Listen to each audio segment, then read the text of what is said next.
പെരിയ ഇരട്ടക്കൊലപാതക കേസിൽ വിധി ശനിയാഴ്ച. കൊച്ചി CBI പ്രത്യേക കോടതിയാണ് വിധി പറയുക.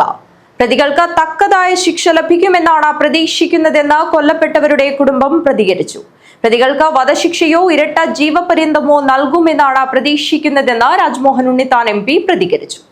യൂത്ത് കോൺഗ്രസ് പ്രവർത്തകരായ പെരിയ കല്യോട്ടെ, ശരത് ലാലിനെയും കൃപേഷിനെയും കൊലപ്പെടുത്തിയ കേസിൽ എറണാകുളം CBI പ്രത്യേക കോടതിയാണ് വിധി പറയുക.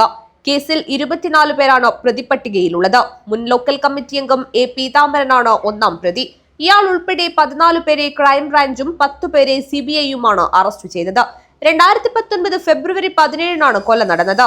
ആദ്യം ലോക്കൽ പോലീസിലെ പ്രത്യേക സംഘവും പിന്നീട് ക്രൈംബ്രാഞ്ചും അന്വേഷിച്ച കേസാണിത്. CBI അന്വേഷണം ആവശ്യപ്പെട്ട് ശരത് ലാലിന്റെയും കൃപേഷിന്റെയും മാതാപിതാക്കൾ ഹൈക്കോടതിയെ സമീപിക്കുകയായിരുന്നു. ഇതോടെ ഹൈക്കോടതി ക്രൈംബ്രാഞ്ചിന്റെ കുറ്റപത്രം റദ്ദ് ചെയ്ത് CBI അന്വേഷണം പ്രഖ്യാപിക്കുകയായിരുന്നു.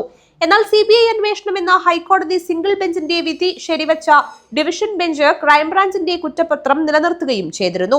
ഇതിനെതിരെ സംസ്ഥാന സർക്കാർ സുപ്രീം കോടതിയെ സമീപിച്ചു. അവിടെയും ഇരകൾക്ക് അനുകൂല വിധിയുണ്ടായതോടെ അന്വേഷണത്തിന് CBI എത്തുകയായിരുന്നു. DYSP അനന്തകൃഷ്ണന്റെ നേതൃത്വത്തിലുള്ള CBI സംഘമാണ് അന്വേഷണം നടത്തിയത്. ആദ്യം അറസ്റ്റിലായ 14 പേരിൽ 3 പേർക്ക് ജാമ്യം ലഭിച്ചിരുന്നു. ബാക്കി 11 പേർ വിയൂർ സെൻട്രൽ ജയിലിലാണ്. CBI അറസ്റ്റ് ചെയ്ത 10 പേരിൽ 5 പേർക്ക് ജാമ്യം ലഭിച്ചിരുന്നു. 2023 ഫെബ്രുവരിയിലാണ് CBI കോടതിയിൽ വിചാരണ തുടങ്ങിയത്. മുൻ KPCC വൈസ് പ്രസിഡന്റും പിന്നീട് CPM-ലേക്ക് പോവുകയും ചെയ്ത ക്രിമിനൽ അഭിഭാഷകൻ അഡ്വക്കേറ്റ് CK ശ്രീധരനാണ് പ്രതികൾക്ക് വേണ്ടി വാദിച്ചത്. News bureau, Periya.